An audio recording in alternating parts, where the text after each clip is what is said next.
The red warning light on my console blinked 3 times before settling into a steady glow. I tapped the screen, frowning. "That's the 3rd time the pressure sensor's given me that reading," I said, mostly to myself. My fingers moved across the control panel of the DSV Horizon with practiced ease, running through the final system checks. Despite having done this routine hundreds of times, today felt different. A knot had formed in my stomach around breakfast and hadn't gone away. I adjusted my position in the pilot's seat, trying to get comfortable in the cramped cockpit. The submersible was state-of-the-art, but that didn't mean it was roomy. Every inch served a purpose, and comfort ranked low on the priority list. The radio crackled. "Jeff, I'm seeing that pressure anomaly too, probably just a calibration issue." Kyle's voice came through clear in my headset. Kyle Casey had been my technical support for the last 6 dives, and I trusted his judgment. Still, I wanted to be certain. "Running diagnostic again," I said, initiating the sequence. "Better safe than sorry." "Always is with you," Kyle replied. I could hear him typing rapidly on his keyboard back at mission control. "But that's why you're still alive after 15 years of these dives." I watched the diagnostic numbers scroll across my screen, mentally checking each one against the parameters I knew by heart. Everything looked normal except that one sensor. I made a note to have it replaced when we got back. "All systems are ready," Kyle confirmed through the comms. "Primary and backup power optimal. Life support running at full capacity. Navigation systems aligned."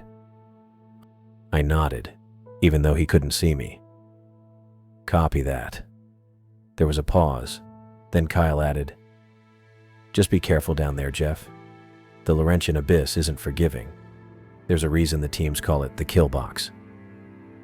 That nickname wasn't helping my unusual anxiety. The Laurentian Abyss, a massive underwater trench off the eastern coast of Canada, plunged to depths of over 19,000 feet. Few had ventured that deep, and those who did treated it with healthy respect. "Don't remind me," I muttered, continuing my checks. The repair mission today was straightforward enough. Descend to the deep-sea monitoring station at 15,000 feet, replace some damaged sensors, and come back up. A 12-hour job at most. I'd done similar work dozens of times. So why couldn't I shake this feeling? The comms crackled again, but this time it was a different voice. "McLaughlin, how's it looking in there?" "Almost ready, Ryden," I replied. "Just finishing the final checks." Ryden Spencer had been operations director for the past 8 years. He ran a tight ship, but looked out for his people. I respected that. "Good," he said. "Weather topside is holding steady. You've got a perfect window for launch." I waited, sensing there was more. Ryden cleared his throat. "Listen, Jeff, I know you've got this, but keep your eyes open down there. That's the same region where we lost the Mariner last year." My hands paused over the controls. The DSV Mariner. The mention of it sent a chill through me that had nothing to do with the submersible's cooling systems. "Thought that was farther north," I said carefully. "Check the coordinates again this morning. You'll be within 10 nautical miles of their last known position." I swallowed. The Mariner's disappearance was still raw for many of us. A routine mission gone catastrophically wrong, with all hands lost. Spencer Burke had been piloting, an experienced guy I'd trained with years back. The official report cited catastrophic hull failure, but something about that explanation never added up. The Mariner had been through the same rigorous checks I was doing now, with similar backup systems. Hull failure shouldn't have been catastrophic. "Thanks for the reminder," I said, trying to keep my voice neutral. Ryden must have sensed my tension. "Just stay focused on your job. Get in, fix the station, get out." He paused. And don't forget you promised Caroline you'd be home for Easter. Easter. I glanced at the small digital calendar on my console. 3 days from now. I remember, I assured him. Won't be a problem. This is a quick job. Good. Your little girl's counting on you. Judith told me all about the Easter egg hunt you promised her when I saw her last week. A smile crept across my face despite my unease. Judith, my 7-year-old daughter, had been planning this Easter egg hunt for weeks. She'd made me promise to help her set it up in the backyard, complete with clues and treasure maps. It was the kind of thing that seemed simple, but meant the world to her.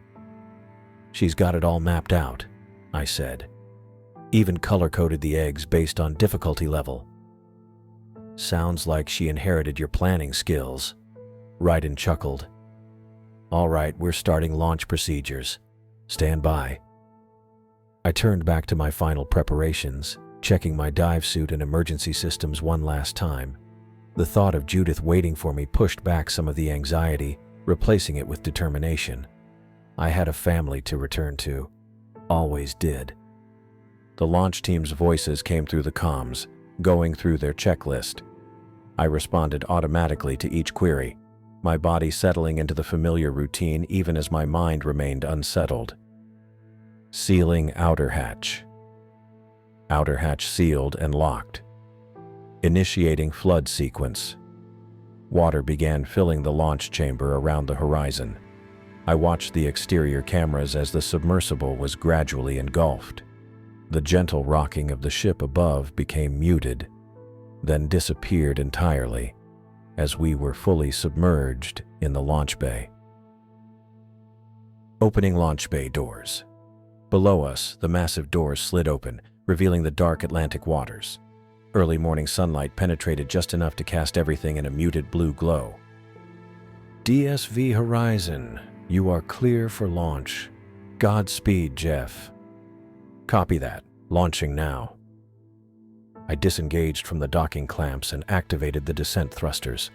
The Horizon slipped free from the ship, hanging momentarily in the water before beginning its downward journey. The feeling never got old, that moment of transition when you leave the known world behind and commit yourself to the crushing depths below. As the sub descended, I kept my eyes on the depth gauge. 100 feet, 200 feet, 500 feet. Light faded rapidly, and I switched on the Horizon's external lights, illuminating a small sphere of water around us. Particles drifted through the beams, marine snow, the constant shower of organic matter falling from above. At 1,000 feet, I ran another systems check. Everything normal. How's it looking down there? Kyle asked through the comms. Dark, I replied. Very dark. Always the poet, aren't you, Jeff? I didn't respond to his attempt at humor. My mind had drifted back to the Mariner. Spencer Burke had been a good pilot, cautious and thorough. We'd trained together at the Deep Submergence School, spent countless hours in simulators preparing for every possible emergency. I'd been to his wedding, met his parents. What had gone wrong that day? The official story, catastrophic hull failure, was plausible enough. These depths were unforgiving, and even a small breach could turn fatal in seconds. But Spencer knew that. We all did. 2,000 feet. 3,000 feet. The pressure outside was building to levels that would crush a human body instantly. Inside the Horizon, protected by its specialized hull, I felt nothing but a slight temperature drop. Passing 5,000 feet, I reported. All systems normal. The Mariner had reached nearly 16,000 feet before communications cut out. Their final transmission had been routine, just a standard position and status report. Then silence. The rescue operation found nothing, not even debris, just empty, cold water. I checked the navigation system. My path would take me close to where the Mariner was last heard from. Too close for comfort. Kyle, can you confirm our repair coordinates again? There was a brief pause. Sending them to your display now. Why? Something wrong? No, I said. Just double-checking. The numbers appeared on my screen, and I compared them to the mental map I'd formed of the area. We were indeed headed toward the same general region where the Mariner vanished. I told myself it was a big ocean, that the same region could mean miles of separation. But it didn't help. 8,000 feet now. Outside the viewport, the water was an absolute void, broken only by the cone of my lights. Occasionally, strange creatures would drift into view, translucent, alien-looking things adapted to life in this lightless world. They appeared and disappeared like ghosts. Approaching 10,000 feet, I reported. Beginning mid-descent checklist. I went through another series of systems verifications, partly because protocol demanded it, partly to keep my mind occupied. The oxygen levels were perfect, power consumption normal, hull integrity solid, just like the Mariners had been, right up until the end. You're making good time. Ryden's voice came through. Weather's still holding up here. How are you doing? Fine, I said automatically. Then after a pause, actually, been thinking about the Mariner. Silence greeted this admission. I could almost see Ryden and Kyle exchanging glances back at mission control. That was a tough one for everyone, Ryden finally said. But different sub, different mission. Focus on what's ahead of you. Right. I kept my eyes on the instruments.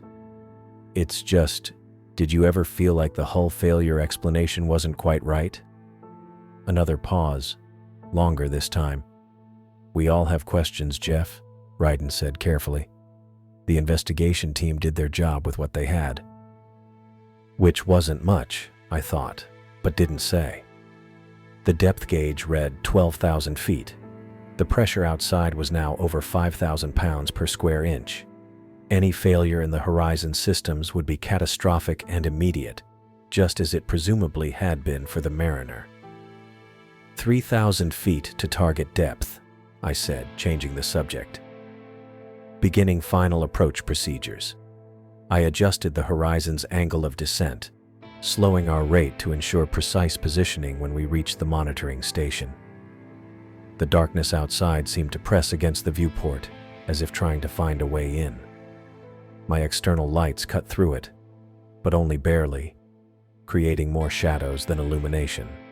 At 14,500 feet, I initiated the final deceleration sequence. The monitoring station should be coming into view soon, a complex array of sensors and equipment anchored to the ocean floor, gathering data on everything from water temperature to seismic activity. My hands moved steadily over the controls, despite my growing uneasiness. Years of training and experience kept me functioning even as my thoughts drifted to Spencer Burke and his crew, to the mystery of their disappearance, and to the uncomfortable coincidence that had me following in their path. What had Spencer seen down here in his final moments? Had there been warning signs? Time to react? Or had it been sudden and complete, the way the report suggested? The depth gauge ticked past 15,000 feet, and I brought the Horizon to a hover, scanning the darkness below for the monitoring station's beacon. With each passing meter we descended, the weight of the ocean above grew heavier, both physically and in my mind. Whatever happened to the Mariner remained unknown, buried in these crushing depths. Now I was here, in the same waters, my apprehension mounting with every silent second that passed. Control, this is Horizon. I've reached target depth and located the beacon, I said, tapping the communications panel. Haley's voice came back, slightly broken by distance. Good to hear, Jeff. How's visibility down there? Non-existent without lights, I replied, reaching for the external illumination controls. I flipped the switches in sequence, bringing the powerful LED arrays to life. The seafloor materialized before me, a vast underwater canyon stretching into blackness. My lights cut through the murk, but could only reach so far, creating a small bubble of visibility in an ocean of nothingness. Beyond that bubble lay only darkness and the crushing weight of 3 miles of water. I checked my coordinates against the repair assignment. According to the briefing, I needed to locate a break in the deep-sea monitoring cable that ran along this section of the abyss. The cable network was part of an early warning system for seismic activity, critical infrastructure that justified sending someone down to these depths. "I'm proceeding to the cable break coordinates now," I told Haley, easing the horizon forward with gentle bursts from the maneuvering thrusters. The sub responded smoothly, gliding over the ocean floor. Fine silt clouded up beneath us, swirling in the lights before settling back down. I kept my eyes on both the sonar display and the viewport, watching for any obstructions that might not show up clearly on instruments. As I moved deeper into the abyss, the topography changed. The relatively flat plain gave way to a gradual slope, and I realized I was approaching the edge of what the technical report had labeled a bowl-shaped depression, what the crew on the support ship more colorfully called the kill box. The name made more sense now that I was seeing it firsthand. The depression wasn't just a gentle dip, but a massive underwater crater, its edges sloping steeply downward into deeper darkness. According to my display, the cable ran right along the rim of this formation. "Control, I'm approaching the kill box now," I said, adjusting my course to follow the edge rather than descend into it. "Cable should be visible shortly." I frowned as static crackled through Haley's response. "Copy that. Keep us post. Any visual." "Control, you're breaking up," I said, tapping the comm panel. "Repeat last message." "Opie, just keep us updated on—" More static cut through before clearing briefly. "Might be interference from the geological formation." That was unusual. Our communication system was designed to handle the challenges of deep water transmission. Some interference was normal, but not this level of disruption. I made a mental note to include it in my mission report. I adjusted the external lights, angling them to scan the seafloor more effectively. There, a thin black line against the silt, the cable. "Control, I have visual on the cable," I reported, bringing the horizon into a hover about 10 feet above it. "Following it now to locate the break." I tracked the cable as it ran along the edge of the depression. According to the sonar mapping, the kill box dropped off another few thousand feet at its deepest point, well beyond the crush depth of even the horizon. I kept a safe distance from the edge while following the cable's path. More static came through as Haley tried to respond. I caught fragments. "Good work," and "proceed with caution" among the broken transmission. The interference was getting worse. I checked my instruments, looking for any sign of electrical problems on my end, but everything read normal. Whatever was causing the disruption was external. After tracking the cable for about 300 meters, I spotted the problem. The cable lay severed, its ends separated by about 2 feet.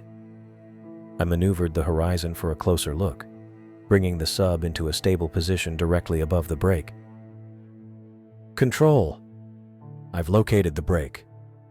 Preparing to examine it with the external cameras, I switched to the high-definition camera feed, zooming in on the damaged section. What I saw made me pause. The break wasn't ragged or crushed, as I'd expect from natural damage. Both ends were clean, the protective sheathing peeled back to reveal the inner wiring. It looked almost deliberate. "Control, this doesn't look like accidental damage," I said, still studying the image. "The cut is too clean. Looks like someone took a giant pair of wire cutters to it." More static. Then Haley's voice broke through clearly for a moment. "What do you mean, Jeff? Are you suggesting—" before dissolving into noise again. "I'm saying this cable wasn't damaged by natural causes. I replied, knowing she might not hear all of it. It appears to have been cut intentionally. That made no sense. Who would come down to these depths just to cut a monitoring cable? And how? The Horizon was one of only a handful of submersibles rated for these depths, and none had been authorized for operations in this area since the Mariner. I pushed that thought aside and focused on the job at hand. Whatever had caused the damage, my task was to repair it. "Beginning repair procedure," I announced, even though I wasn't sure how much was getting through to control. I powered up the repair arms, mechanical manipulators that extended from the Horizon's underside, equipped with tools for underwater cable work. As I prepared to grab the first section of cable, something on my sonar display caught my attention. A large object moving at the edge of my detection range, about 300 meters away. I froze, hands hovering over the controls. The object was big, much bigger than any fish that should be down here, and it was moving with purpose, not drifting with currents. "Control, I'm picking up something on sonar," I said, my voice steady despite the sudden spike in my heart rate. "Large object, approximately 300 meters southeast of my position, moving slowly along the edge of the depression." I adjusted the sonar settings, trying to get a clearer reading. The object had to be at least 30 feet long, maybe larger. Nothing that size should be here, not at these depths. "Control, do you copy? I've got an unidentified contact down here." Through the static, I caught fragments of Haley's response. "Read you. What kind of size?" I kept my eyes fixed on the sonar display. The object maintained its course for several seconds, then suddenly changed direction, heading toward me. "Object is changing course," I reported, my hand moving to the Horizon's thruster controls. "It's coming my way, moving to a defensive position." I eased the submersible back from the cable, gaining some distance while keeping the repair site in view. The object continued its approach, closing to within 200 meters. Then, as suddenly as it had appeared, the contact vanished from my sonar. I scanned all frequencies, adjusting sensitivity settings. Nothing. "Control, the contact has disappeared from sonar. I repeat, contact is no longer visible on instruments." I switched to external cameras, sweeping them in the direction where I'd last detected the object. The lights cut through maybe 50 feet of water before the darkness swallowed everything. Whatever was out there could be just beyond my field of vision. Haley's voice broke through again. "Jeff, do you want to abort? We can reschedule the repair." "Negative," I replied, taking a deep breath. "I'm already here. Let's get this done and get out." I returned the Horizon to position over the cable brake and extended the repair arms again. As I worked to bring the severed ends together, I couldn't shake the feeling that I was being observed. Every few seconds, I glanced at the sonar display and out into the darkness beyond my lights. Nothing appeared, but the feeling persisted, like being watched by hidden eyes. I clamped the first section of cable and began stripping back the damaged insulation. The repair kit contained a splice junction that would reconnect the severed ends, restoring the data flow through the cable. My hands moved methodically through the procedure, muscle memory taking over despite my unease. Strip the outer sheath, expose the fiber optic core, clean the ends, align the junction box. All the while the darkness pressed in around the Horizon's bubble of light. The vastness of the abyss stretched in every direction, hiding whatever had triggered my sonar. I couldn't stop thinking about the clean cut in the cable. This wasn't natural damage. Someone, or something, had done this deliberately. The same someone or something that might be watching me right now from just beyond my lights. "Steady now," I muttered to myself, guiding the micro-welding tool to seal the connection point. I'd been at it for about 30 minutes, making good progress on restoring the severed line. The manipulator arms responded to my movements with surgical accuracy as I prepared the next section of cable. That's when the sonar pinged again. My head snapped toward the acoustic display. The contact had returned, and this time it was much closer. Whatever had been lurking at the edge of my detection range was now moving directly toward the horizon. "Control. I've got that sonar contact again," I said, toggling the comm switch. "Moving on an intercept course. Speed approximately 12 knots. Haley's voice came back broken and choppy. "Reading you. What kind of... confirm size?" I adjusted the gain on the sonar, trying to get a better reading. The object was massive, easily 3 or 4 times the length of my submersible. And unlike before, it wasn't maintaining distance. It was coming straight for me. I switched to the external camera feeds, scanning the darkness beyond my lights. Nothing yet. But the sonar didn't lie. Something big was out there, and it was closing fast. Then I saw it. A shape materialized at the edge of my lights, impossibly large and moving with purpose. At first I could only make out sections, a massive tail sweeping through the water, creating powerful currents that rocked the horizon. Then the creature banked, turning to reveal its full profile, and I felt my body go cold. It was a shark. But not just any shark. The creature must have been at least 60 feet long, with a girth that dwarfed my submersible. Its skin wasn't the sleek gray of modern sharks, but a mottled pattern of ancient scars and barnacle-like growths that spoke of extreme age. The creature's mouth, lined with rows of serrated teeth as long as my forearm, could have swallowed half the horizon in a single bite. I sat frozen at the controls, my brain refusing to process what my eyes were seeing. It was impossible. Extinct for millions of years, and yet there it was, a living, breathing megalodon circling my submersible with predatory intent. "Control," I said, my voice barely above a whisper. "You're not going to believe this." I hit the record function on all external cameras, tracking the massive shark as it completed another lazy circle around the horizon. "Control. I'm looking at what appears to be..." I hesitated, knowing how it would sound. "A megalodon. I repeat, I am seeing what looks like a living megalodon, approximately 60 feet in length, prehistoric shark species, supposedly extinct for millions of years." The radio crackled with increasing static. Haley's voice came back broken. "Repeat. Breaking up. Can't hear. What did you..." The massive shark completed another circuit, closer this time. Its black marble eyes, ancient and cold, passed directly in front of my viewport.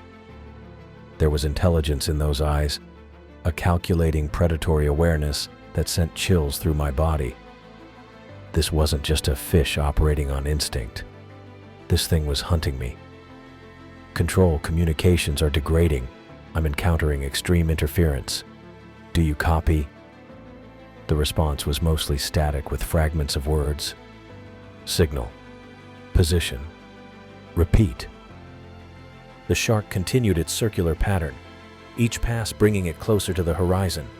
I noticed it was swimming in a specific pattern, always keeping to one side of my position, effectively blocking my path back to more open water. With each pass, the currents generated by its massive body nudged my submersible deeper into the depression. That's when I understood. It was hurting me. "Control. If you can hear me, the creature appears to be deliberately pushing me deeper into the depression. I believe it's trying to trap me." I needed to move. I engaged the thrusters, attempting to maintain position, but the massive displacement of water created by the shark's passage made it difficult to hold steady. Each time it passed, The horizon drifted further toward the center of the bowl. I studied the shark's pattern, looking for an opening. It was maintaining a consistent circuit, always keeping to the same side of the cable I'd been repairing. In fact, it seemed to be using the cable itself as a boundary, never crossing to the other side. That's when it hit me. The cable.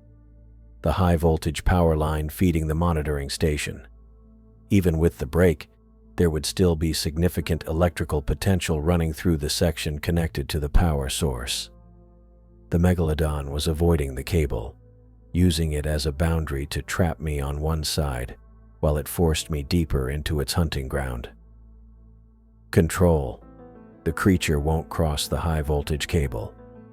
I think it's sensitive to the electromagnetic field. I'm going to try to use the cable as a barrier. I plotted a course that would take me alongside the cable, using it as a shield between me and the prehistoric predator. If I could follow it back to shallower water, I might have a chance to escape. I eased the horizon forward, keeping close to the cable. The megalodon completed another circuit, then seemed to notice my movement. It changed course abruptly, accelerating toward me with frightening speed. I pushed the thrusters to maximum, racing alongside the cable. The shark matched my pace, swimming parallel on the other side of the cable boundary. We continued like this for several hundred meters, the cable between us like a thin electrical fence separating me from certain death. Then the cable ended. I'd reached the severed section I'd been repairing. The megalodon immediately cut across, blocking my escape route. I pulled up hard on the controls, trying to climb above the creature's path. For a moment, I thought I might make it. Then the shark did something I didn't expect. It rose from below, twisting its massive body with surprising agility, and rammed the horizon with tremendous force. The impact sent me slamming against my restraints. Warning lights flashed across the control panel as alarms blared throughout the cabin. The submersible spun violently, and I fought to regain control. Mayday! Mayday! Control! This is Horizon. I've been hit. I shouted into the radio as I struggled with the controls. Port thrusters are damaged. I've lost propulsion on the left side. The diagnostic screen confirmed my fears. The port thruster assembly was severely damaged. I still had partial control, but maneuvering would be severely compromised. The Horizon's structural integrity was holding, but the impact had compromised several external systems. Control, do you copy? Mayday. I'm under attack by a marine predator. Port thrusters damaged. Request immediate assistance. The radio returned only fragmented responses. Copy. Position. Stand by. Losing your... The megalodon circled again, keeping its distance now, as if assessing the damage it had inflicted. I realized the massive creature's body was actually disrupting my communications, either through the physical displacement of water or some electromagnetic interference generated by its mass. Each time it passed between me and the direction of the surface vessel, my comms degraded even further. I needed to stabilize the horizon and find a way out of this trap. I diverted power from non-essential systems to the remaining functional thrusters, trying to compensate for the damaged port side. The submersible responded sluggishly, listing to one side as I attempted to maintain position. The megalodon completed another circuit, watching me with those ancient black eyes. It was toying with me now, like a cat with a cornered mouse, testing my defenses, learning my limitations. Control, I said into the radio, knowing my transmission was likely being lost in static. If you can hear me, I'm going to attempt to reach the seafloor and power down to minimum systems. The creature seems to be tracking my movements and energy signature. Through the broken static, I heard only, negative, do not, repeat, maintain. The warning lights continued to flash as the Horizon's damaged system struggled to compensate. I was running out of options. The megalodon circled patiently, waiting for its moment to strike again. I cut power to the external lights, hoping to make myself less visible. Maybe the creature hunted primarily by sight, like its smaller cousins. It was a gamble, but I needed any advantage I could get. The cockpit felt smaller in the darkness, illuminated only by the glow of instrument panels. The sonar ping continued its steady rhythm, tracking the massive predator as it moved in a wide circle around the horizon. The sonar contact changed direction suddenly, heading straight for me. I braced myself, gripping the control yoke with white knuckles. The impact came from below, less violent than before but purposeful. The horizon rocked upward, then settled back as warning lights flickered across the console. "Playing with your food," I muttered, watching the creature retreat on sonar. It wasn't trying to destroy the submersible outright. It was testing, probing for weaknesses. The thought sent a chill through me. Whatever this was, it wasn't mindless aggression. I tried the radio again. "Control, the situation is deteriorating. The predator is exhibiting intelligent hunting behavior. I'm going to attempt to reach the cable again." I restored minimal external lighting and engaged the remaining functional thrusters, guiding the horizon toward where I remembered the cable lay. The sonar showed the megalodon moving parallel to my course, keeping pace easily. As I approached within 50 meters of the cable, the massive shark cut across my path, forcing me to veer away or risk another collision. "You don't want me near that cable, do you?" I said to myself, noting the behavior. Each time I tried to approach the cable, the creature intercepted, herding me back toward the deeper section of the underwater canyon. For the next 30 minutes, I made 4 more attempts to reach the cable from different angles. Each time, the result was the same. The megalodon would appear, forcing me away. On the 5th attempt, I pushed harder, trying to slip past before it could intercept. The creature responded with shocking speed, slamming into the starboard side of the horizon with enough force to send me flying against the restraint harness. New alarms joined the chorus of warnings. The impact had damaged the aft thruster assembly, reducing my maneuverability even further. The hull integrity monitor showed yellow warning indicators at 3 points along the starboard side. "That's going to leave a mark," I said through clenched teeth, rubbing my shoulder where the harness had dug in. I killed the thrusters and let the horizon drift to a stop, buying time to think. An hour had passed since the first attack, and I was losing this game of cat and mouse. I checked the life support readouts. Oxygen reserves stood at 18 hours remaining. Under normal circumstances, that would be more than enough to complete the mission and return to the surface. But these weren't normal circumstances. At the current rate of damage, the horizon's critical systems would fail long before the air ran out. I watched the sonar as the megalodon completed another circuit around the submersible. Its pattern was becoming predictable, a wide loop followed by a closer pass, always keeping itself between me and the cable. The realization struck me. It wasn't just herding me away from the cable, it was actively avoiding the cable's path itself. "The electromagnetic field," I whispered, remembering studies on shark behavior.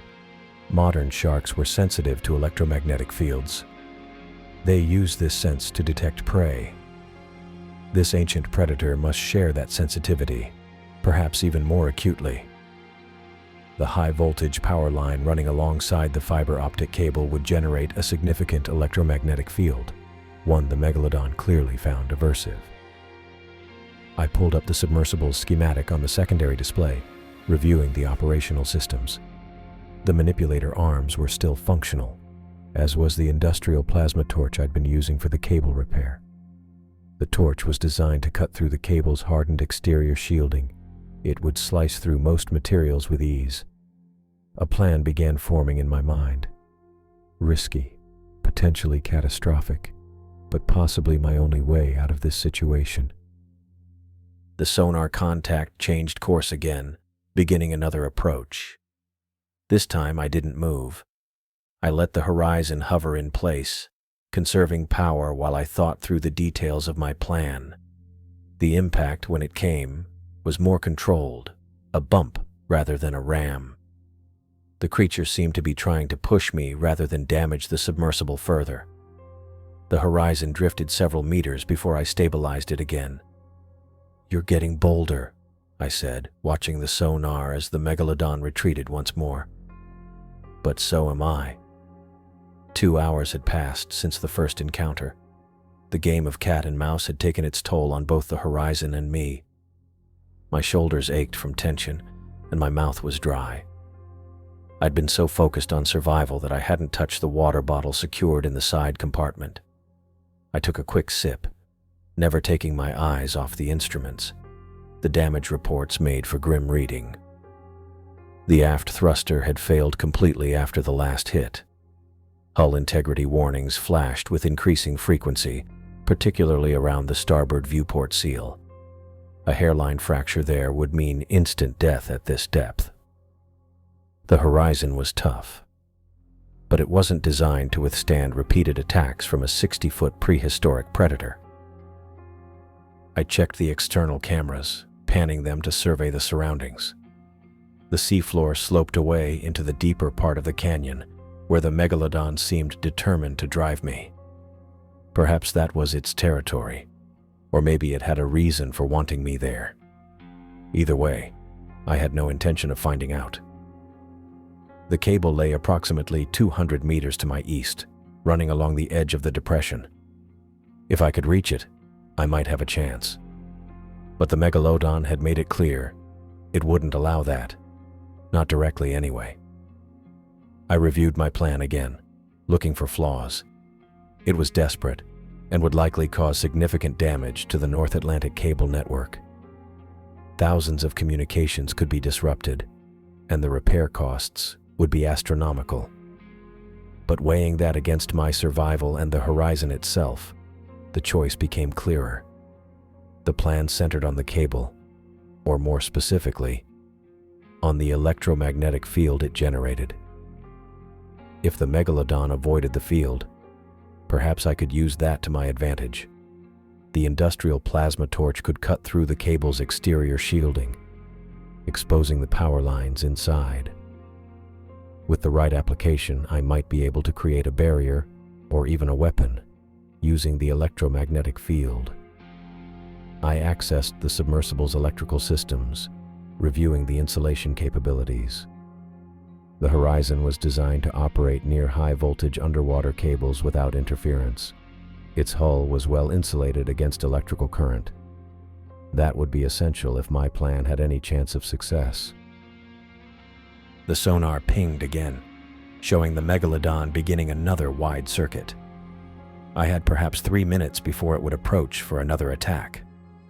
I needed to be ready. I powered up the manipulator arms and checked the plasma torch. The bright blue light of its ignition sequence illuminated the cockpit briefly. It was still fully operational, one piece of good news in an otherwise deteriorating situation. My hands moved across the control panel, rerouting power to essential systems and preparing for what came next. I needed every bit of maneuverability from the remaining functional thrusters. The plan would require precise timing and positioning. The megalodon completed its circuit and turned toward the horizon again. On sonar, its massive form appeared as a blip moving with purpose. I took a deep breath, steadying my nerves. "All right," I said to the empty cockpit. "Let's see how you like this."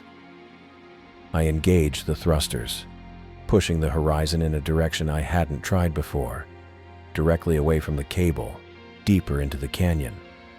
The megalodon's blip paused momentarily, as if confused by this new behavior.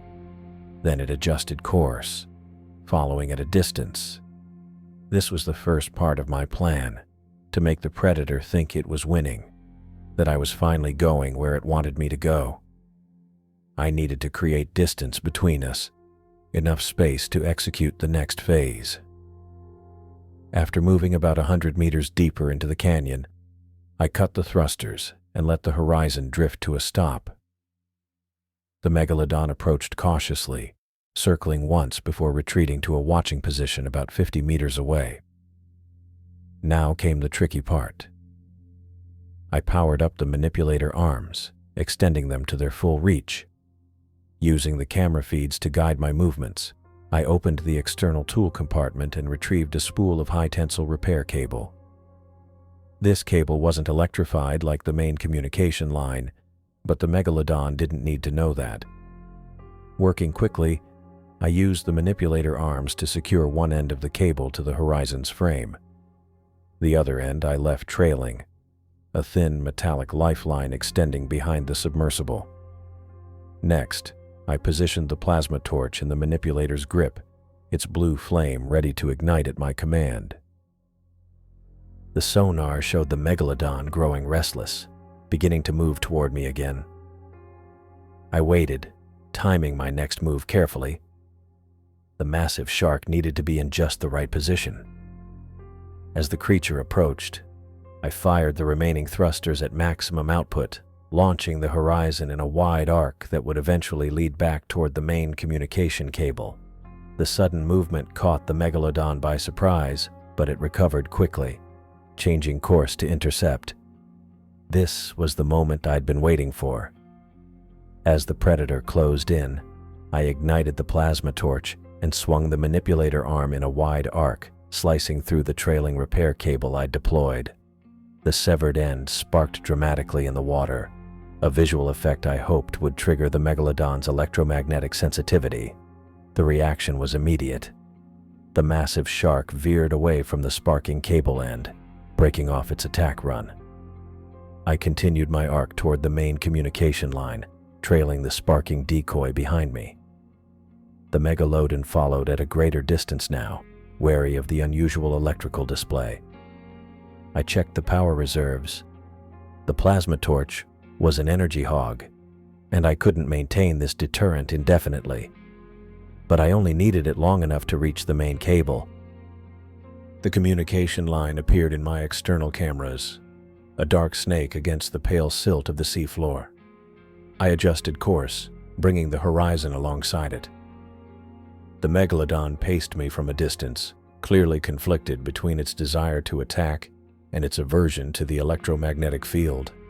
Now came the most dangerous part of my plan. I positioned the horizon directly above the communication cable and prepared the plasma torch for its real purpose. What I was about to do would likely constitute a federal offense, deliberately damaging critical infrastructure. But given the choice between legal consequences and being eaten by a prehistoric monster, I'd take my chances with the courts. "Sorry about this," I muttered as I guided the plasma torch toward the cable's outer shielding. The blue flame made contact, slicing through the hardened exterior with surprising ease. Beneath the outer layer lay the power lines that energized repeater stations along the cable's length.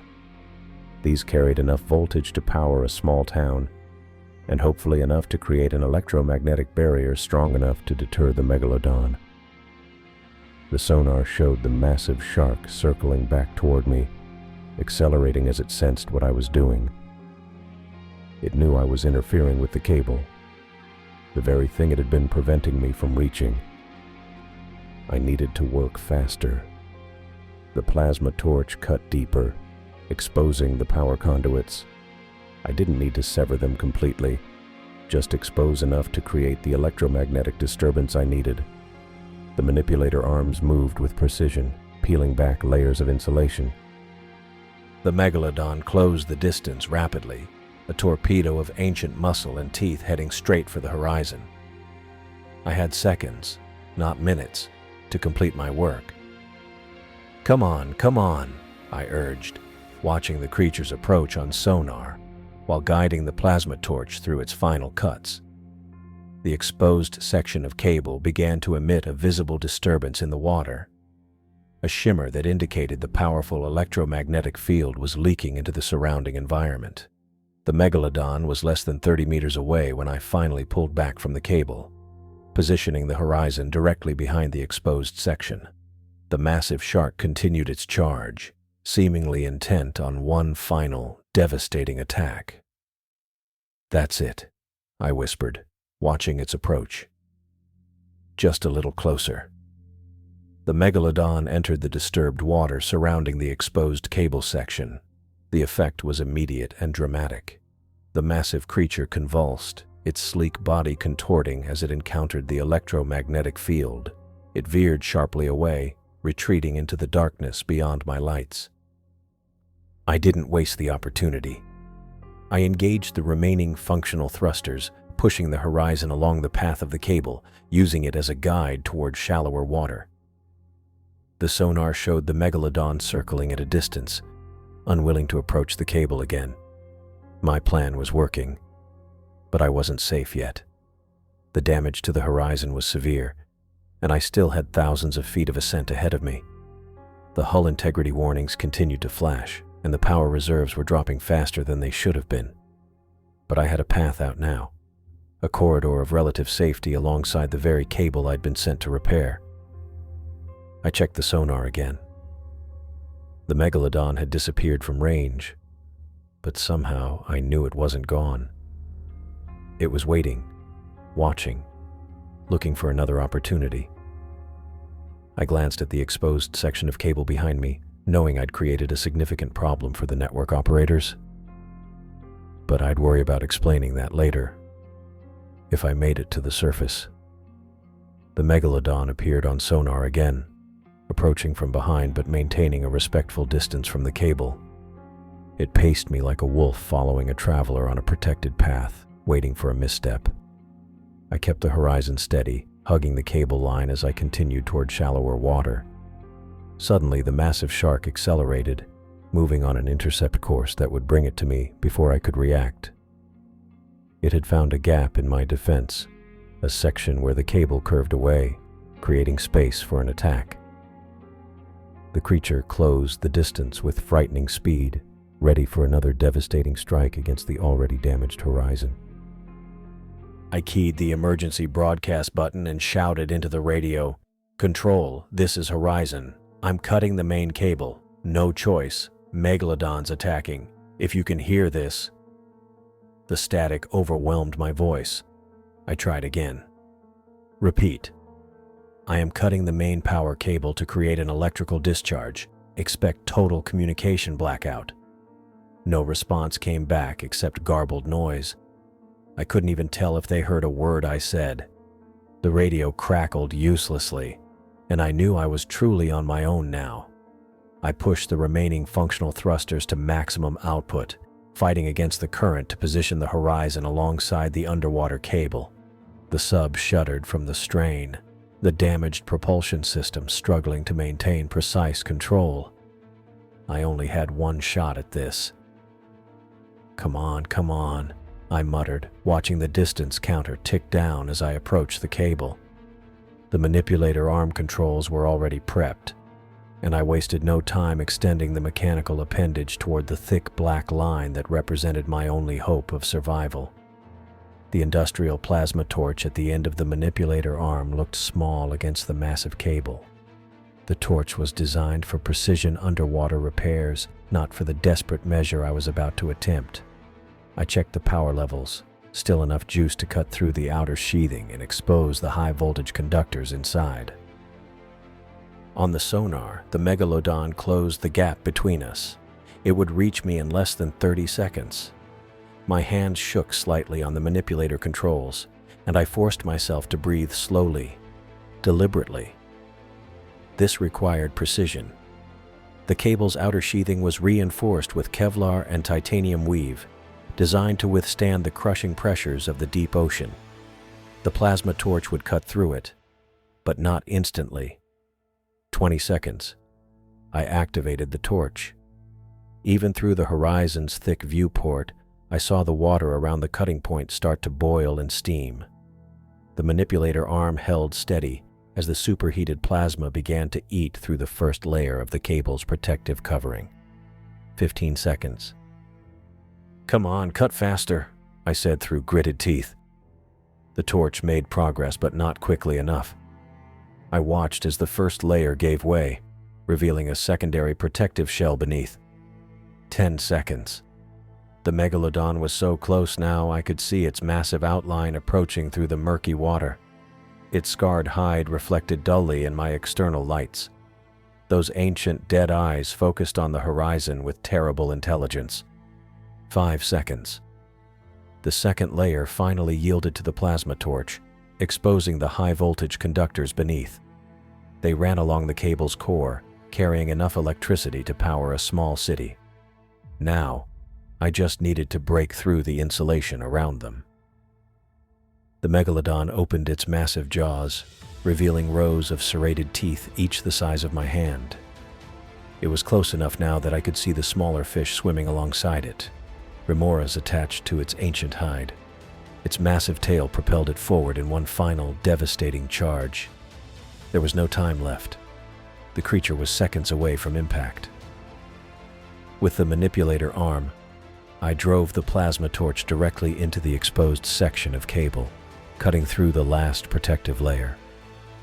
The megalodon's enormous head filled my viewport, its jaws wide enough to crush half the horizon in a single bite.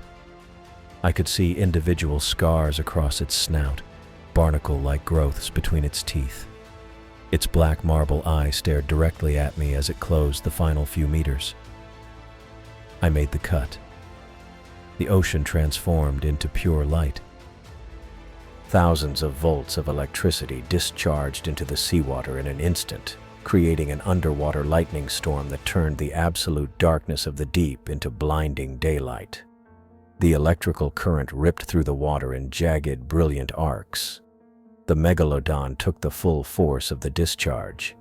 Its massive body went rigid, every muscle seizing at once as the current overwhelmed its nervous system. I watched through squinted eyes as the prehistoric monster convulsed violently, its enormous frame twisting and contorting in ways that seemed impossible for something so large. The light was so intense I had to look away, raising my arm to shield my eyes. In that moment, I felt the horizon shudder as the electromagnetic pulse from the discharge washed over us. Warning alarms blared for a split second before cutting off mid-tone. Then everything went black. Every screen, every light, every system in the horizon shut down simultaneously. The gentle hum of the life support system, the background noise I'd grown so accustomed to that I barely noticed it anymore, fell silent. The only sound was my own breathing, suddenly loud in the absolute quiet. I sat motionless in the darkness, trying to process what had just happened. The electromagnetic pulse from the cable had fried the horizon's electrical systems. No power meant no lights, no communications, no sonar, no propulsion, no life support. I tried to control my breathing, to slow my racing heart. Panic wouldn't help me now. I needed to think clearly. The emergency system should have been shielded from EMP, but there was no sign they were kicking in. I reached out in the darkness, fingers searching for the manual emergency light. It should be on the right side of the control panel. My hand bumped against something, and I heard it clatter to the floor of the cockpit. Great. Now I'd have to find it by feel. I unstrapped myself from the pilot seat and carefully lowered myself to my hands and knees, feeling around on the floor. As I searched blindly in the darkness, I listened intently for any sound that might indicate a hull breach. The creaking of metal under pressure was normal at this depth, but the sound of rushing water would mean the end. Each pop and groan of the horizon's frame made me freeze, waiting to feel the cold rush of seawater that would signal my death. But no water came. My fingers finally closed around the emergency light, and I thumbed the activation switch. Nothing happened. The EMP must have been more powerful than I'd anticipated, frying even the simplest battery-operated systems. I made my way back to the pilot's seat by feel, counting the seconds in my head. How long had it been since the systems failed? 2 minutes? 3. Time seemed to stretch in the absolute darkness. I had no way of knowing if the megalodon was still out there, stunned but alive, or if the electrical discharge had killed it. I strained my ears, listening for any sound outside the hull. At this depth, sound carried differently through water, and the Horizon's hull could sometimes act like a crude hydrophone. But I heard nothing except the normal sounds of a submarine at depth, the creaking of metal, the occasional ping as the temperature differential caused something to expand or contract. 4 minutes now. Maybe 5. I sat in the darkness, breathing slowly, trying to remember the emergency restart procedures. There should be a manual override for the main power systems, designed to function even after catastrophic electrical failure. But would it work after an EMP of that magnitude? I felt along the edge of the control panel, fingers tracing the familiar contours until I found the recessed emergency restart panel. I pried it open and felt the mechanical switch inside. No electronics here, just a physical connection that should, in theory, bypass the fried systems and pull power directly from the emergency reserves.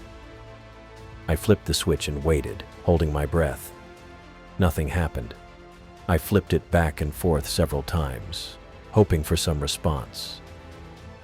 The darkness remained absolute. The emergency power reserves must have been damaged too, or the connection systems that would carry that power to the Horizon's essential functions. 6 minutes in darkness now. I leaned back in my seat and tried to think. The Horizon carried emergency oxygen tanks that didn't require power to function. Simple pressure vessels with mechanical regulators. They would give me enough air for about 2 hours. After that, I didn't let myself finish that thought. Instead, I focused on listening for any sound of water entering the hull, any indication that the megalodon had damaged the Horizon before the electrical discharge hit it. The silence was absolute, broken only by my breathing and the normal sounds of a submarine under pressure. No rushing water. The hull was intact, at least for now. 7 minutes. I sat in the darkness, listening to the sounds of the deep, waiting either for the emergency systems to somehow recover or for the inevitable end. 8 minutes of blindness now, and I started to wonder if the electrical discharge had affected my vision rather than just the sub's systems. I waved my hand in front of my face. Nothing but darkness. I couldn't even see the outline of my own body. 9 minutes. I thought about Caroline and Judith waiting for me at home, planning that Easter egg hunt. Would they ever know what happened to me? Or would the Horizon become another mystery of the deep, like the Mariner before it? 10 minutes in darkness. I closed my eyes, then opened them again, seeing no difference. The complete lack of visual input was disorienting. I focused on my other senses, the feel of the pilot's seat beneath me, the taste of recycled air, the sound of my own heartbeat in my ears. And then faintly I heard something else, a soft electronic tone, barely audible. I held my breath, straining to hear. Yes, there it was again, a quiet beep coming from somewhere in the cockpit. I felt a surge of hope. Something still had power. Something had survived the EMP. I listened carefully, trying to locate the source of the sound in the darkness. It wasn't coming from the main control panel, but from somewhere to my left. I reached out, fingers searching blindly until they encountered a small device mounted on the wall, the backup communication beacon, designed to activate automatically in case of total system failure. The quiet beeping continued, steady and reassuring in the darkness. I wasn't completely cut off. The beacon would be sending out an emergency signal, broadcasting the Horizon's location and distress status to any receiver within range. Whether anyone would receive that signal at this depth, or whether help could reach me in time, I had no way of knowing. But as I sat in the disabled submarine, floating blind in the abyss, I listened to that soft, steady beeping, and focused on one simple fact. I was still alive, and the hull was holding. I strained my ears, listening for any sound of rushing water that would signal the end. The hull creaked and groaned under the immense pressure, but no water came. The soft chirp of rebooting systems broke through the darkness. I blinked as dim red emergency lights flickered to life around me, casting the horizon's interior in a bloody glow. The emergency power had kicked in, at least some of it.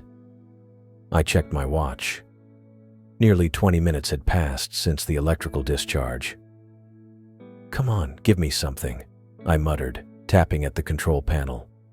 One by one, subsystems began reporting in, each accompanied by a weak electronic tone. The primary display remained dark, but the secondary monitors sputtered to life with basic telemetry. The external camera system rebooted next, initially showing nothing but grainy static before resolving into murky views of the abyss. I cycled through each camera feed, searching for any sign of the massive predator. Camera 1, nothing but darkness. Camera 2, silt slowly settling back to the sea floor. Camera 3, the severed cable drifting lifelessly in the current, no longer crackling with electricity. The megalodon was gone. Either the shock had driven it away or, more likely, injured it severely enough to send it retreating into the darkness. I released a breath I hadn't realized I was holding. "Status report," I said aloud, the sound of my own voice oddly comforting in the silence. The diagnostic screen flickered with warnings, most of them in red. Main propulsion, offline. Communications array, offline. Navigation systems, compromised. Life support, operating at minimum capacity. Power reserves, 42%. I tabbed through each system report, looking for any good news. The emergency propulsion system showed green, barely. It would provide enough thrust for a slow ascent, but nothing more. The hull integrity sensors indicated stress points along the starboard side where the megalodon had rammed us, but no critical failures. I pulled up the depth gauge, 15,243 feet. Mentally, I calculated the ascent time at emergency propulsion speeds. 16 hours minimum. Possibly longer if I needed to conserve power. 16 hours of crawling through the crushing depths, hoping the damaged systems would hold together. I had no choice.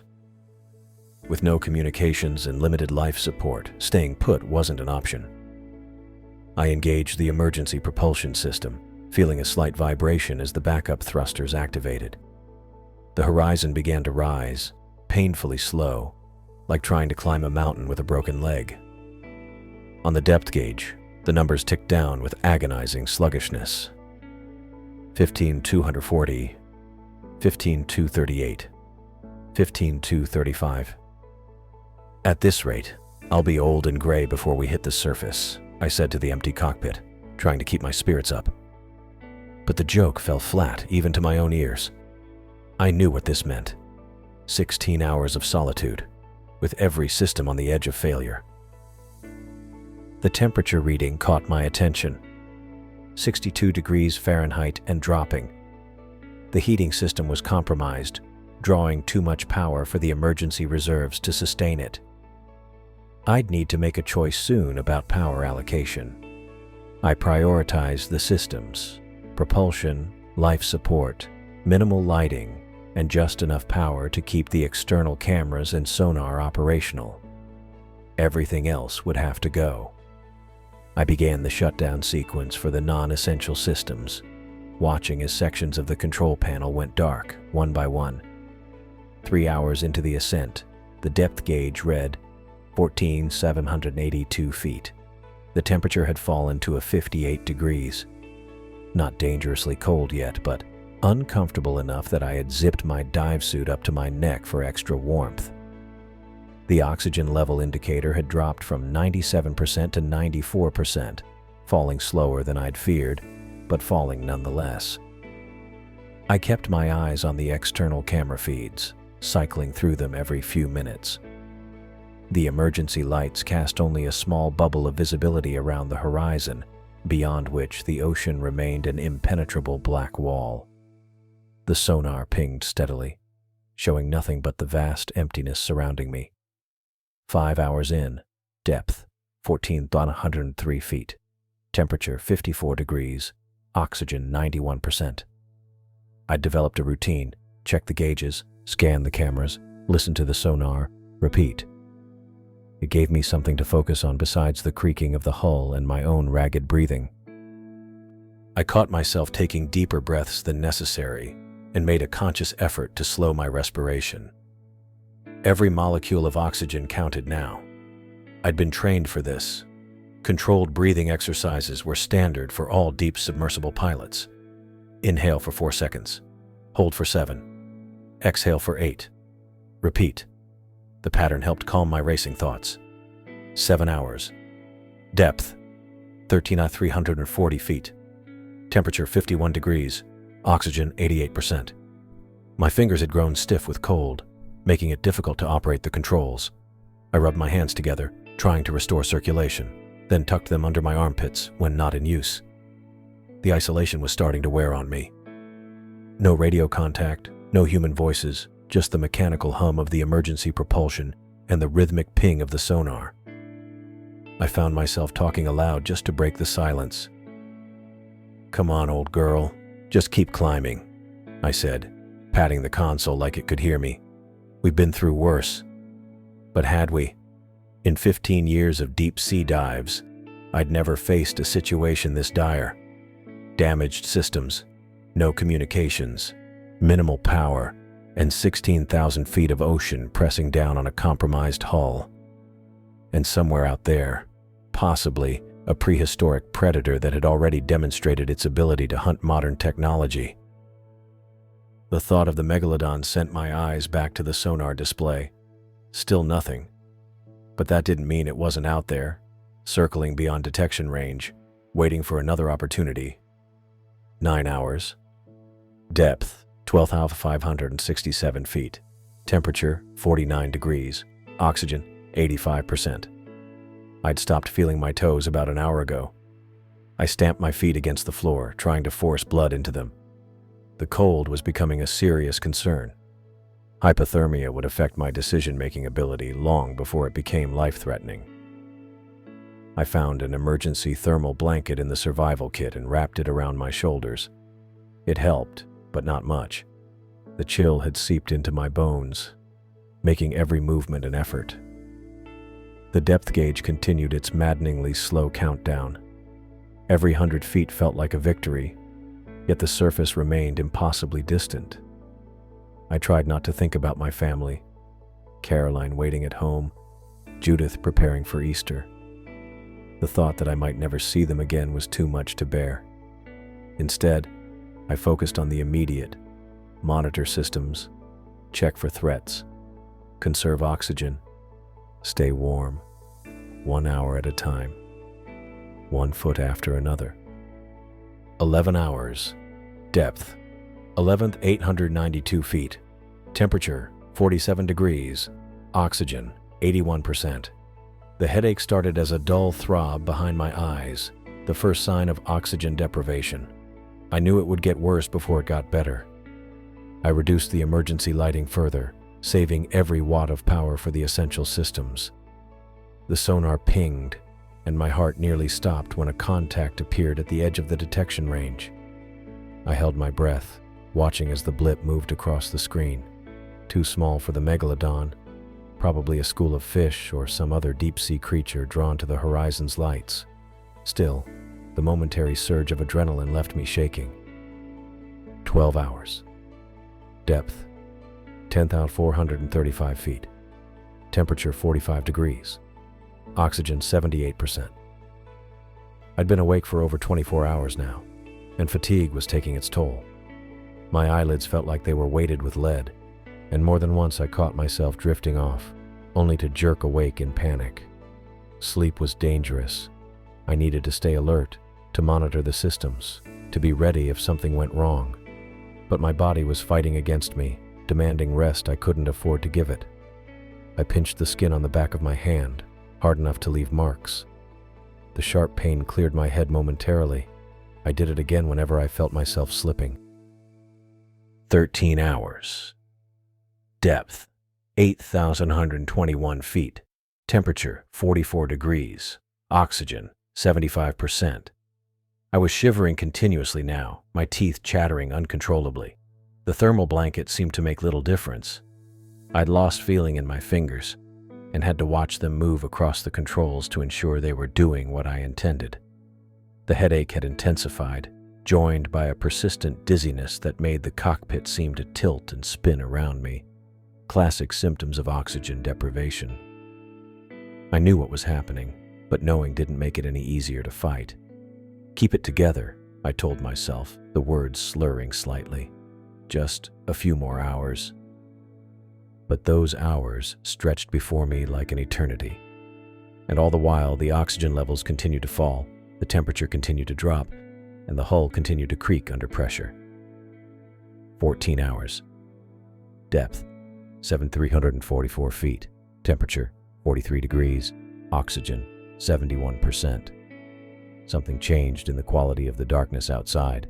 It was still black, but less absolute somehow.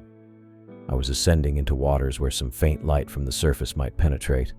Or maybe it was just wishful thinking, my oxygen-deprived brain seeing what it wanted to see. The emergency propulsion system coughed and sputtered, causing the horizon to shudder alarmingly. For one terrible moment, I thought we were going to stop ascending, stranded just shy of safety. But the thrusters steadied, resuming their labored push toward the surface. 15 hours. Depth, 5,776 feet. Temperature, 42 degrees. Oxygen, 68%. My vision had narrowed to tunnels, dark spots floating at the edges. I forced myself to keep checking the gauges, the cameras, the sonar. Check, record, check again. The routine was all that kept me conscious. The depth gauge became my lifeline, each foot of ascent a small victory against the crushing darkness. 5,500 feet. 5,400 feet. 5,300 feet. Moving toward light, toward air, toward life. The hull creaked loudly, a prolonged groan of metal under stress. I froze, listening for the catastrophic sound of rupturing steel, but the noise subsided, leaving only the steady hum of the emergency propulsion and my own labored breathing. 16 hours. Depth, 4,102 feet. Temperature, 41 degrees. Oxygen, 64%. The dizziness was constant now, making it hard to focus on the instruments. I kept blinking, trying to clear my vision, but the dark spots remained, growing larger by the minute. Outside, the blackness had definitely lightened to a dark blue. Not imagination this time. I was ascending into the mesopelagic zone, where sunlight could penetrate, however faintly. The knowledge gave me a surge of renewed determination. I was going to make it. I had to. The sonar pinged, registering a large contact far below. My heart raced as I stared at the screen, watching the blip move slowly across the display before disappearing. Too deep to be a threat now, but a reminder that the megalodon was still out there, still hunting in the abyss. Each hour brought both hope and mounting dread. Hope because I was getting closer to the surface, closer to rescue. Dread because the oxygen levels continued to fall, the cold continued to deepen, and the damaged systems continued to deteriorate. The depth gauge read 500 feet when the emergency propulsion system sputtered and went silent. My hands, stiff with cold, scrambled across the control panel. Nothing. I tapped the gauge, watching the needle hold steady. The ascent had stopped. "No, no, no," I said through chattering teeth. "Not now, not when we're this close." The red emergency lights cast everything in a bloody hue. I checked the power reserves, 18%. Oxygen levels, 52%. Temperature inside the cabin, 39 degrees. My fingers had lost most of their feeling, and my thoughts moved sluggishly through my oxygen-starved brain. I considered my options. The emergency ballast release would bring the Horizon to the surface, but it would be a one-way trip. Once I pulled that lever, the submarine would rocket upward, potentially causing more damage to the already compromised hull. But with propulsion gone and oxygen levels dropping, I was out of choices. My hand found the red emergency handle under the console. I pulled it with what little strength I had left. A deep rumbling vibrated through the hull as the ballast tanks emptied. For a moment, nothing happened. Then, the Horizon lurched upward. I grabbed the arms of my seat as the ascent accelerated. The depth gauge spun backward, 400 feet, 300 feet, 200 feet, faster than I'd seen it move in hours. The hull groaned under the changing pressure, metal creaking and popping. I closed my eyes, willing the battered submarine to hold together for just a few more minutes. A sudden jolt nearly threw me from my chair. Light flooded through the viewport, not the artificial glow of the submarine's lights, but real, natural sunlight. The Horizon bobbed and settled, and I realized with a surge of relief that we had reached the surface. I pressed my face against the cold glass of the viewport. Blue sky, white clouds, the most beautiful sight I'd ever seen. 16 hours in darkness, 16 hours of slow ascent through the crushing depths, and now, finally, air and light. Movement on the horizon caught my eye. A ship, the Poseidon, our research vessel, was cutting through the waves toward me, its wake a white slash against the blue. They'd been waiting, tracking the emergency beacon. They'd found me. I tried to stand, but my legs wouldn't cooperate. 16 hours in the pilot's seat had left them numb and unresponsive. I settled back and watched the Poseidon draw closer, its massive hull dwarfing my tiny submarine. Relief and exhaustion washed over me in equal measure. I was alive. I had survived the depths. I had escaped the Megalodon. The Poseidon pulled alongside the Horizon, and I saw figures moving on deck. A recovery crew was preparing to retrieve the submarine and, more importantly, me. I watched through the viewport as a diver splashed into the water and swam toward the Horizon. He appeared at the viewport, giving me a thumbs up before moving to the hatch. I heard the clang of metal as they secured a line to the submarine. The hatch wheel began to turn from the outside. Fresh air rushed in as the seal broke, carrying with it the smell of salt and diesel. I breathed deeply, filling my oxygen-starved lungs. A face appeared in the opening. Ryden Spencer, operations director, his weathered features tight with concern. "Jeff, thank God," he said, reaching down to me. "Can you move?" I tried to respond, but my voice came out as a croak. I nodded instead and fumbled with my harness release. My fingers were too numb to work the buckle. Ryden climbed partway into the hatch and helped me, his warm hands moving efficiently where mine could not. "We're going to get you out of here," he said. "Haley's up top with the medical team." With Ryden's help, I managed to stand, though my legs trembled beneath me. The cold had seeped deep into my bones during the long ascent. We made our way to the hatch and Ryden climbed out first, then reached back to help me. The brightness outside was blinding after so many hours in the dim red glow of the emergency lights. I squinted against it as hands reached for me, pulling me from the Horizon onto the deck of the Poseidon. The solid surface beneath my feet felt strange after so long in the drifting submarine. Haley Marquez was there, her dark eyes wide with relief. She and Ryden helped me to a sitting position on the deck as someone draped a thermal blanket around my shoulders. The warmth was immediate and welcome, though it made my skin prickle painfully as circulation returned. "We thought we'd lost you," Haley said, her voice tight with emotion. She pressed a cup of something hot into my hands. "Drink this. It'll help warm you up." I took a sip. sweet tea with what tasted like a healthy dose of whiskey. It burned going down but spread warmth through my chest. "What happened down there?" Raiden asked, crouching beside me. "We lost contact completely when the cable went dead. The entire monitoring network went offline. We feared the worst." I took another sip of the spiked tea, letting it thaw me from the inside. "I had to cut the cable," I said, my voice rough from disuse. "You what?" Raiden's eyebrows shot up. "I had no choice," I said. "It was the only way to—" I stopped, realizing how it would sound. A giant prehistoric shark that should have been extinct for millions of years. They'd think the oxygen deprivation had affected my brain. Haley leaned closer. "The entire eastern seaboard is experiencing outages, Jeff. Financial markets are in chaos. Whatever happened down there, it wasn't just a local event." I looked between them, seeing the concern and confusion on their faces. How could I explain what I'd seen?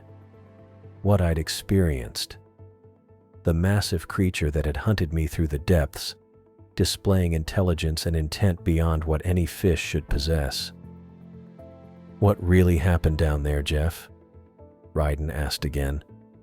I pulled the blanket tighter around me. "You wouldn't believe the truth," I said simply. Raiden and Haley exchanged a look I couldn't quite read. Before they could press further, a woman in a white coat approached. The ship's doctor, Dr. Chen, according to her name tag.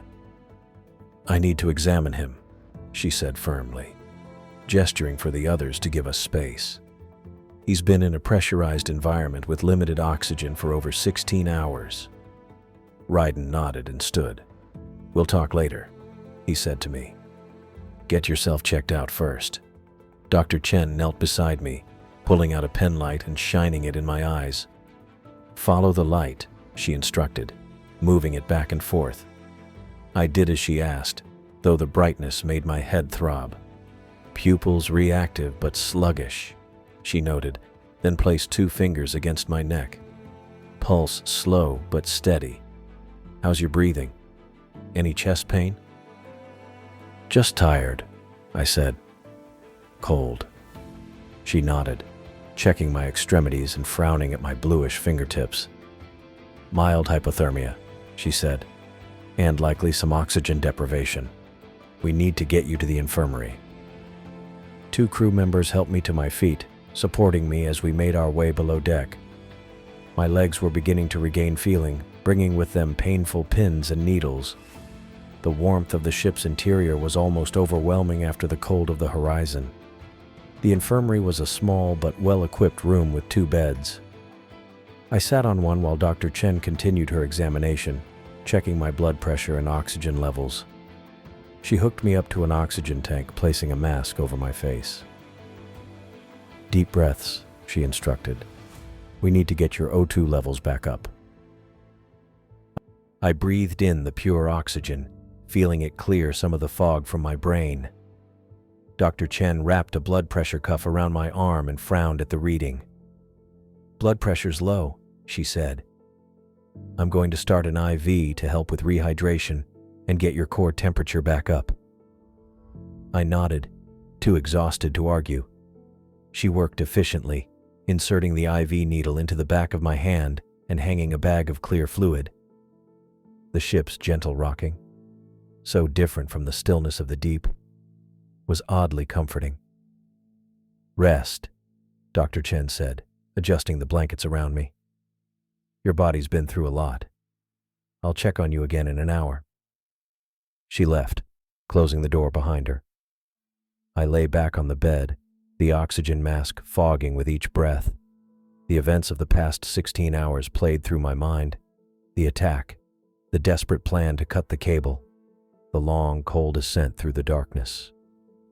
It seemed almost unreal now, lying in the warm infirmary with the sunlight streaming through the porthole.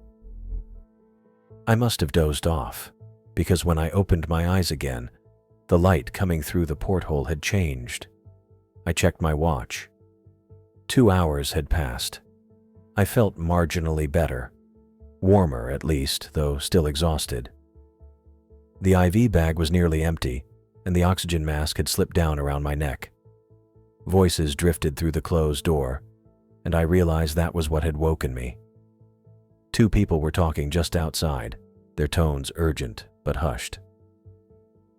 "Strange readings all around the cable break site," a male voice was saying. "Like nothing we've ever seen before." Could it be equipment malfunction? This was Haley's voice, I was sure. "On all frequencies? Simultaneously? No way. Something big is down there, Marquez. Really big." "The repair teams already dispatched. Oceanic doesn't want to waste any time getting the network back online. Losses are already in the millions." I shifted in the bed, trying to hear better. The IV line pulled at my hand and I carefully adjusted it. "What about McLaughlin's report?" Haley asked. "He says he had to cut the cable." A pause. "Hoffman's already putting together the official statement. Equipment failure caused by extreme pressure. Pilot acted heroically to save himself and the vessel." "But that's not..." "Look, we both know Oceanic can't afford another incident like the Mariner. They need this to be an accident, not sabotage." Their voices moved away, and I couldn't make out the rest of the conversation. I lay back, processing what I'd heard. Emergency repair teams were being sent to the cable break site, right back to where the Megalodon was hunting. And the company was already forming an official narrative about the incident, one that didn't match reality. I thought about what I'd seen down there. The massive predator, ancient and intelligent, patrolling its territory. I thought about what would happen if I told the truth. Would they believe me? Or would they write it off as hallucinations caused by oxygen deprivation? I remembered Spencer Burke, the pilot of the lost DSV Mariner. Had he encountered the same creature? Was that why his submarine had disappeared without a trace? And if so, what had Oceanic done with that information? The realization settled over me like a weight. My actual account of what happened might be problematic for Oceanic. Very problematic. They needed a neat explanation, not a story about a supposedly extinct predator lurking in the depths of the Laurentian abyss. 3 days had gone by in a blur of medical evaluations, debriefings, and fitful sleep. The infirmary kept me under observation for 24 hours, monitoring my oxygen levels and checking for signs of decompression sickness. When they finally released me to my quarters on the Poseidon, I slept for 14 hours straight, waking only when Ryden knocked on my door to tell me we'd reached port. Now I sat across from Herman Hoffman in his corner office on the 38th floor of Oceanic headquarters. The walls were glass on 2 sides, offering a panoramic view of the Atlantic coastline, a sight that would normally calm me. Today it just reminded me of what lurked beneath those deceptively peaceful waters. "So let me get this straight, McLaughlin," Herman said, leaning forward in his leather chair. "You deliberately cut a $4 billion communications array because of an extinct prehistoric shark." He didn't phrase it as a question. His voice was flat, matter-of-fact, like he was reading a grocery list instead of summarizing the most terrifying experience of my life. "Yes," I said. What else could I say? I was too exhausted to craft a more palatable version of events. The medical team had cleared me physically, but my mind still felt foggy. Every time I closed my eyes, I saw those rows of teeth, that massive shape moving through the darkness. Herman studied me from across his desk. His silver-gray hair caught the morning light, and his expensive suit looked freshly pressed. I felt shabby in comparison, wearing the same clothes I'd had on the Poseidon, jeans and a sweater that still smelled faintly of diesel and salt water. "You understand how this sounds," Herman continued. He tapped his fingers on a stack of papers. "My incident report, filled out in the ship's medical bay while my hands still trembled from cold and adrenaline. "I know exactly how it sounds," I said, "but it's what happened. 3 days ago, I might have cared more about how my story would affect my career. Now, I just wanted to go home to Caroline and Judith. Wanted to hold my daughter and forget about the crushing darkness of the deep." Herman sighed and pulled out another file from his desk drawer. "The Horizon's data recorder was partially functional during your incident." My heart rate picked up. I hadn't known that.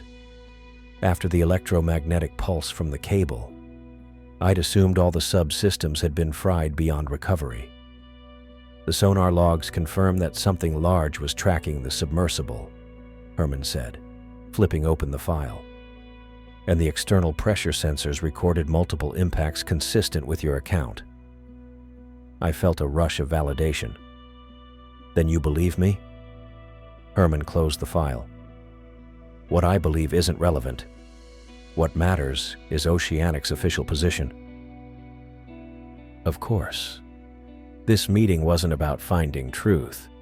It was about damage control. "And what is Oceanic's official position?" I asked. Herman stood up and walked to the window, looking out at the ocean.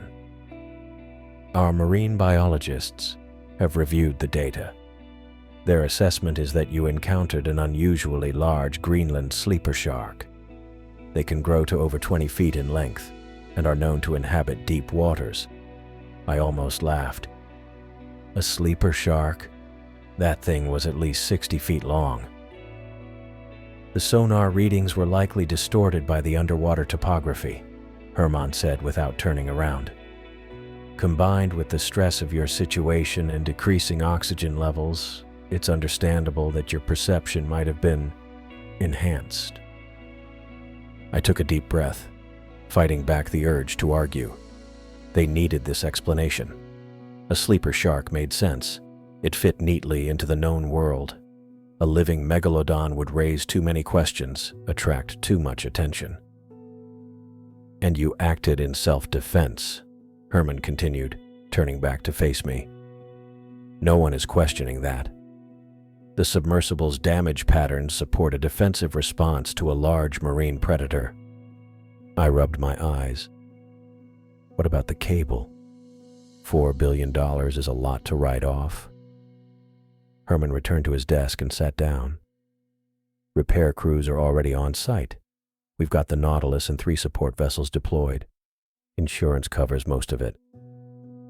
And the rest is a rounding error on our quarterly earnings," Herman said with a dismissive wave. "The eastern seaboard blackouts have been attributed to a cascading grid failure. The public doesn't need to know about deep-sea cables being cut." I nodded slowly. Everything was being handled, narratives constructed, problems solved. The machine was working efficiently. "So what happens to me?" I finally asked. Herman leaned back in his chair. "You're on paid leave until further notice. Medical has recommended at least 3 weeks of rest. Trauma like this needs time. And after that, we'll reassess," Herman said carefully. "Your record with Oceanic has been exemplary until now. 15 years, not a single major incident. Until I cut a $4 billion cable." The corner of Herman's mouth twitched, almost a smile. "Until you acted to preserve your life and a $150 million submersible in an emergency situation. That's the official record." I should have felt relieved. Instead, I felt hollow. The company was protecting me because it was protecting itself. "What about Spencer Burke?" I asked suddenly. "The Mariner disappeared in the same area." Herman's expression didn't change, but something shifted behind his eyes. "That was a tragic accident. Hull failure at depth. The investigation was conclusive." "Was it?" I pressed. "Or did he encounter the same thing I did?" Herman sighed. "McLaughlin, you've been through a traumatic experience. Your oxygen levels dropped dangerously low. You were trapped in a disabled vessel for 16 hours. These circumstances can lead to misinterpretations. I wanted to argue, but what was the point? I had no proof beyond what I'd seen, and the company had already decided on their version of events. "Go home to Caroline and Judith," Herman said, his tone softening slightly. "That Easter egg hunt is still happening, isn't it?" I nodded. Judith had been planning it for weeks. 3 days ago, the thought of missing it had been my greatest fear. Now it seemed trivial compared to what I'd faced in the darkness. Herman stood, signaling the end of our meeting. "You did what you had to do down there. No one's disputing that. Take the time off. Recover." I rose from my chair, legs still a bit unsteady. The doctor had said it would take time for my body to fully recover from the oxygen deprivation and cold. "One more thing," Herman said as I reached the door. "Stay out of deep water for a while, McLaughlin. For your own good." The warning felt ominous, but his tone was casual, almost joking. I nodded and left his office. The hallways of Oceanic headquarters were busy with the usual Monday morning traffic. Engineers with coffee cups, project managers hurrying to meetings, analysts staring at tablets as they walked. Nobody paid much attention to me. News traveled slowly in a company this size, and most of these people probably hadn't heard about the Horizon incident yet. I noticed a security guard falling into step beside me as I headed toward the elevator. He was trying to be subtle about it, but his earpiece and the way he kept glancing at me gave him away. "I know the way out," I said. "Just doing my job, sir," he replied politely. "Standard procedure." Standard procedure for what? I wondered. But I already knew. I was being escorted off the premises. At the elevator, we were joined by another security guard. This one asked for my company phone and tablet. "Need to run some diagnostics," he explained with a rehearsed smile. "You'll get them back when you return from leave." I handed them over without protest. By the time we reached the ground floor, a third security officer was waiting. This one asked for my ID badge. "For updating," she said. I unclipped it from my belt and surrendered it, understanding the message clearly. I was being systematically disconnected from Oceanic, one credential at a time. Maybe temporarily, maybe permanently. They walked me all the way to the main entrance, maintaining pleasant small talk about the weather and local sports teams. It was the most polite expulsion I'd ever experienced. At the glass doors, the first guard extended his hand. "Take care, Mr. McLaughlin," he said as we shook. "Hope to see you back soon." I stepped outside into the spring sunshine, suddenly aware that I had no company phone to call a cab, no badge to get back in, and no real idea if I still had a job beyond the guaranteed paid leave. The glass doors whispered shut behind me. I sat on a bench across from the Oceanic building for almost 20 minutes. The spring breeze carried the scent of salt from the harbor, reminding me of the crushing depths where I'd faced something impossible. I finally called Caroline from a coffee shop payphone, telling her I was coming home early. She asked no questions, just said she'd be waiting. The cab ride home cost $63 I couldn't expense anymore. 2 weeks later, I stood in our backyard, watching Judith dart between bushes and garden ornaments, her pink basket swinging wildly as she hunted for Easter eggs. We were late. Easter had passed while I was still recovering, but Caroline had insisted on keeping the promise. "Look, Daddy, I found the golden one." Judith's voice rang out as she held up a foil-wrapped chocolate egg, her face glowing with victory. "That's worth extra points," I called back, summoning a smile that felt more natural than any I'd managed since returning home. Caroline stood beside me, her hand finding mine and squeezing gently. The warm pressure of her fingers was an anchor, tethering me to this moment of normalcy. She hadn't asked about the nightmares that had me waking up most nights, gasping for air, clawing at phantom pressure on my chest. She hadn't commented on how I'd leave the bedside lamp on, unable to face complete darkness. She just squeezed my hand and watched our daughter run from hiding spot to hiding spot. "She's been planning this hunt for weeks," Caroline said softly. "Drew maps and everything. There's a whole scoring system I don't understand."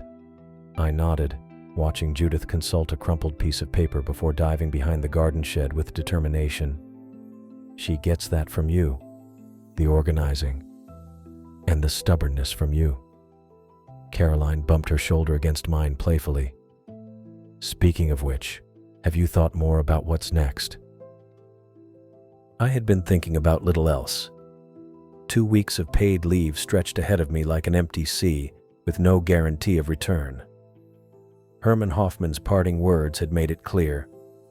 My story about a prehistoric shark wasn't welcome in Oceanic's official narrative. I'd sunk a $4 billion cable, and they needed me quiet more than they needed me piloting. "Actually," I said, watching Judith count eggs in her basket, "I got a call yesterday from the Maritime Academy. They have an opening for an instructor in submersible operations." Caroline turned to face me, her eyes searching mine. "Teaching? You?" "Don't sound so surprised." I managed a small laugh. "I have 15 years of experience. Might as well put it to use explaining ballast systems to students instead of cutting critical infrastructure." She studied me for a moment longer before asking the question I'd been asking myself. "But what about the ocean? You've always said you can't imagine working anywhere else." The ocean. My constant companion since I was old enough to swim. I'd spent more time beneath its surface than most people spent in airplanes, trusted my life to its predictable physics and unpredictable moods. But now, when I closed my eyes, I saw only the crushing blackness, felt the phantom presence of something ancient and hungry circling in the darkness. "I can still see the water from a classroom," I said, my voice steadier than I expected. "Just might not go quite so deep for a while." What I couldn't tell her was how the thought of returning to those depths made my chest tighten. I couldn't explain the creature I'd seen, a living fossil, a predator from a time before history, forgotten by evolution, yet terrifyingly real. 60 feet of ancient hunger, with eyes that held an intelligence that haunted me. The megalodon hadn't just attacked my submarine, it had hunted me, herded me, outsmarted me at every turn. And somewhere in the Laurentian abyss, it was still there, waiting. "Well, the academy's just across the bay," Caroline said, bringing me back to the present. "You'd be home every night." I squeezed her hand back. "That's the main selling point." Judith's triumphant shout drew our attention as she emerged from behind the garage, holding up 3 eggs. "Found the bonus cache. That's 50 extra points." Caroline laughed. "I told you she has a system." I watched my daughter running across our yard, pink dress fluttering behind her, completely untouched by the darkness that had followed me home from the depths. For her, the world was still a place of Easter eggs and treasure hunts, not ancient monsters and corporate cover-ups. "I think I'll call the academy tomorrow," I said quietly. Caroline leaned her head against my shoulder. "I think that's a good idea." Later that evening, after Judith had crashed from her chocolate-fueled victory celebration, I sat at the desk in our spare room. Caroline had converted it to a home office years ago, but I'd rarely used it, spending most of my time either at sea or at Oceanic headquarters.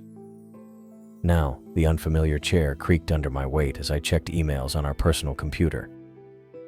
I scrolled through 2 weeks of accumulated messages, bill notifications, neighborhood association updates, a birthday invitation for Judith, when a subject line caught my eye. "Secured. Mariner data comparison." Eyes only. The sender was listed simply as KC, but I knew immediately it was from Kyle Casey. I clicked it open, surprised he would risk contacting me on my personal email. The message was brief. Jay, this came through before they locked down the horizon data. Compare the sonar readings from the Mariner incident, left, with yours, right. Same signature, same location, almost exactly 1 year apart. This wasn't random. KC. Below the text were 2 sonar imaging attachments. I downloaded them, heart pounding as I opened the files side by side. The technical part of my brain immediately recognized the format. Standard deep-sea sonar mapping with contact signatures overlaid in red. The images showed nearly identical readings.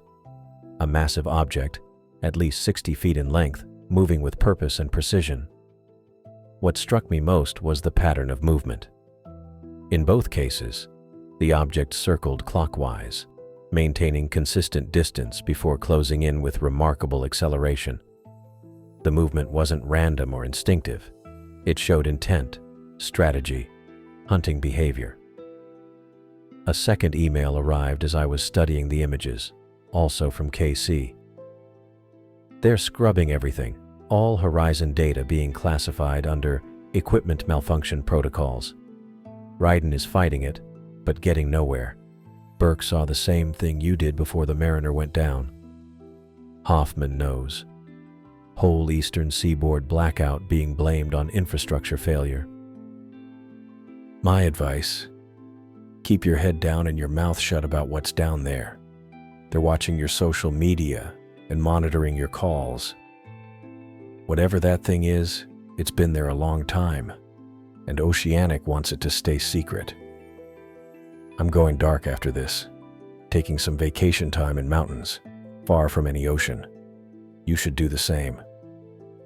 Delete these after reading. KC. I sat back in the chair, feeling a cold weight settle in my stomach. The confirmation was both validating and terrifying. Spencer Burke, pilot of the Mariner, hadn't suffered a hull breach or equipment failure. He'd encountered the same creature, the same hunting pattern, in the same location. And Oceanic knew.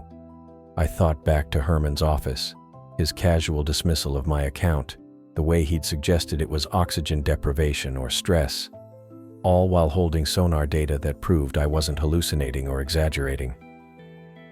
They'd known exactly what was down there when they sent me to repair the cable. I closed the email and deleted both messages, then emptied the trash folder. Kyle was taking a risk sending this information, and I wouldn't let it lead back to him. But the knowledge itself couldn't be so easily erased. Spencer Burke had died because Oceanic sent him into the hunting grounds of a creature they knew existed, but refused to acknowledge. Then they'd sent me to the same location, with the same result, except I'd gotten lucky. From the living room came the sound of Caroline's laughter, followed by Judith's higher-pitched giggle. I pushed back from the desk and walked to the doorway. Caroline was on the couch with Judith, looking through pictures from the Easter egg hunt on Caroline's phone. Their heads were bent together, both smiling at some image on the screen. The simple normalcy of the scene hit me with unexpected force. I thought about Kyle's warning to stay quiet about the megalodon. Looking at my family laughing on the couch, I decided that's exactly what I would do. Let Oceanic bury their evidence. Let them pretend nothing lurked in those depths. The deep could keep its secrets, as long as I could keep my family safe from whatever waited in the Laurentian abyss.